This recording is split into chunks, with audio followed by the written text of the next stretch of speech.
The RBI had announced, on both these occasions, certain regulatory measures pertaining to granting of 3 months moratorium on term loan installments. That is the first one we had announced. 2, deferment of interest for 3 months on working capital facilities. 3, easing of working capital financing requirements by reducing margins or reassessment of working capital cycle. 3, exemption from being classified as defaulter in supervisory reporting and reporting to credit information companies. 5, I think 1, 2, 3, 4, 5, I'm just listing out. It's possible that it missed to, that exemption probably was number 5, exemption from being classified as defaulter. I think that was 4. The 5th point is extension of resolution timelines for stressed assets. And the 6th point was asset classification standstill by excluding the moratorium period of 3 months. So all these measures we have announced on 27th of March and on April 17th, essentially arising from these 3 months time we gave 3 months moratorium we allowed on the term loans, then on working capital we allowed certain relaxations and associated measures. In view of the extension of the lockdown and continuing disruptions on account of COVID-19, the above measures are being further extended by another 3 months from 1st June till 31st August, taking the total period of applicability of the measures to 6 months. That is from 1st March to 31st August 2020.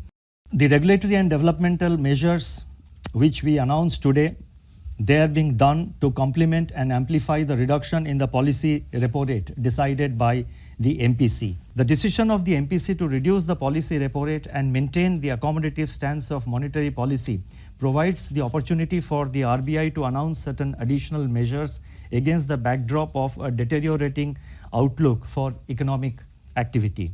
These policy actions complement and strengthen each other in intent and reach.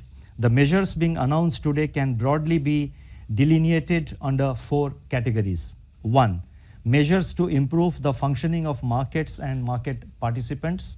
2, measures to support exports and imports. 3, efforts to further ease financial stress caused by COVID-19 disruptions by providing relief on debt servicing and improving access to working capital. And 4, steps to ease financial constraints faced by the state governments. I first take up measures to improve the functioning of markets. The RBI had earlier announced a special refinance facility of 15,000 crore to SIDBI at RBI's policy repo rate for a period of 90 days for the lending and refinancing operations of the SIDBI. In order to provide greater flexibility to SIDBI, it has been decided to roll over the facility at the end of the 90th day for another 90 days. The next point relates to investments by the foreign portfolio investors, that is FPIs, under the voluntary retention route of the RBI. Since its introduction, the voluntary retention route scheme has evinced strong investor participation, with investments exceeding 90% of the limits allotted under the scheme. In view of the difficulties expressed by FPIs and their custodians on account of COVID-19 related disruptions in adhering to the condition that at least 75% of allotted limits be invested within 3 months, it has been decided that an additional 3 months' time will be allowed to FPIs to fulfill this requirement. The next set of measures relate to our effort to support exports and imports. The deepening of the contraction in global activity and trade, accentuated by rapid spread of COVID-19, has crippled external demand. In turn, this has impacted India's exports and imports, both of which have contracted sharply in the recent months. In view of the importance of exports and imports to the economy, certain measures are being taken to support the foreign trade sector. The first measure relates to export credit.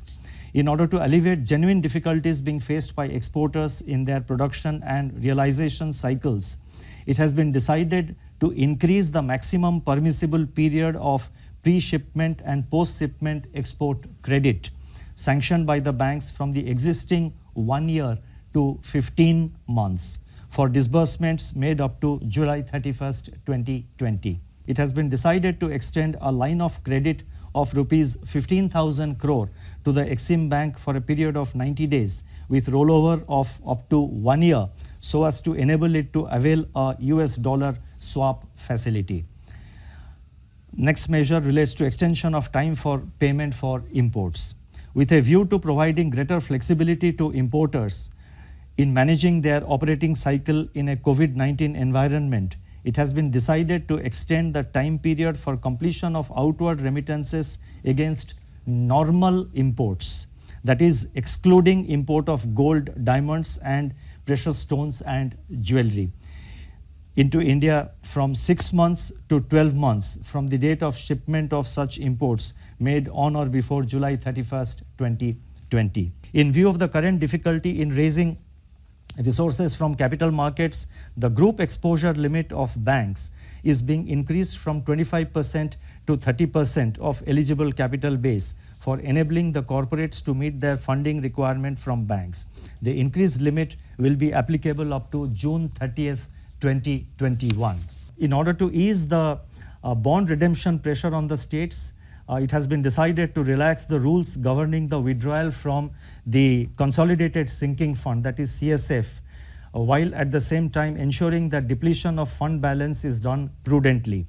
Together with the normally permissible withdrawal, this measure will enable the states to meet about 45% of the redemptions of their market borrowings which are due in the current year 2021.